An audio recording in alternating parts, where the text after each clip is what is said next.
AP రాజకీయాల్లో నాగబాబుకు మంత్రి పదవి చుట్టూనే కొద్ది రోజుల నుంచి జనసేన పాలిటిక్స్ నడుస్తున్నాయి.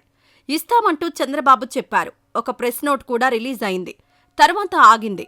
మళ్లీ ఆ ఎపిసోడ్ మీద కొంత చర్చ నడిచింది. మళ్లీ ఆగింది. ఇప్పుడు మళ్లీ తెరమీదకొచ్చింది.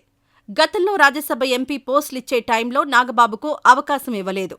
అందుకే ఆయన్ను ఎమ్మెల్సీని చేసి క్యాబినెట్లోకి మంత్రిగా తీసుకుందాం అనుకున్నారు. బ్రేక్ పడింది. అయితే ఇప్పుడు మంత్రి వద్దు, ఏమీ వద్దు, జస్ట్ కార్పొరేషన్ చాలు అంటూ కూటమి అనుకూల పత్రికల్లో కథనాలు కనిపించేసరికి ఇప్పుడు ఆయా పార్టీల శ్రేణుల్లో ఒక చర్చ మళ్లీ మొదలైంది. తన సోదరుడికి మంత్రి పదవి వద్దు, కార్పొరేషన్ పదవి చాలు అంటూ పవన్ కళ్యాణ్ డైరెక్ట్గా చెప్పడం ఇప్పుడు చర్చనీయాంశమైంది. అందుకే నాగబాబును కీలకమైన కార్పొరేషన్ చైర్మన్ పదవిలో నియమించడానికి చూస్తున్నట్లు తెలుస్తోంది. రాష్ట్రంలో విస్తృతంగా పర్యటించేలా కీలకమైన కార్పొరేషన్ పదవికి ఆయన పేరును పరిశీలిస్తున్నారని చెబుతున్నారు. అందులో భాగంగా రాష్ట్రం మొత్తం పర్యటిస్తూ పర్యావరణానికి దోహదం చేసే బాధ్యతలు నెరవేర్చే పదవిలో నియమిస్తారని టాక్ నడుస్తోంది. ఎందుకంటే పవన్ కళ్యాణ్ చేతిలో పర్యావరణ శాఖ ఉంది. ఈ శాఖ గురించి రాష్ట్రం మొత్తం పర్యటించి తెలుసుకోలేని విషయాలను ఇప్పుడు తన అసిస్టెంట్గా అన్న నాగబాబును నియమించేస్తే తన కుటుంబంలోని వారికి పదవి ఇచ్చినట్టుంటుంది. ఆ శాఖ బాధ్యతలు కూడా డైరెక్ట్గా చూసుకున్నట్టుంటుంది. అందుకే పవన్ ఇలా డిసైడ్ చేశారు, చంద్రబాబు అలా ఫాలో అవుతున్నారంటూ కూడా సోషల్ మీడియాలో ఒక చర్చ వినిపిస్తోంది.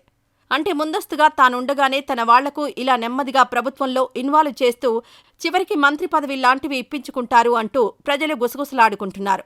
ఎందుకంటే కొద్ది రోజుల కిందట ఖాళీ అయిన 3 రాజ్యసభ స్థానాల్లో 2 టీడీపీ, 1 బీజేపీ తీసేసుకున్నాయి.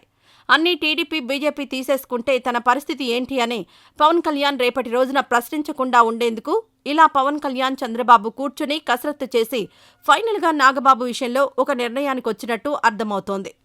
అలాగే ప్రభుత్వం ఏర్పడి ఏడాది కాకముందే మంత్రివర్గంలో పదవుల్ని తమ వాళ్లకి ఇచ్చేసుకుంటున్నారనే విమర్శలొస్తాయని ఆల్రెడీ కొన్ని నెలల కిందే వచ్చాయి. అందుకే నాగబాబు విషయాన్ని కొంత పాజులో పెట్టి ఇప్పుడు మళ్లీ తెరమీదకు తెచ్చారని ప్రతిపక్ష శ్రేణులు అంటున్నాయి.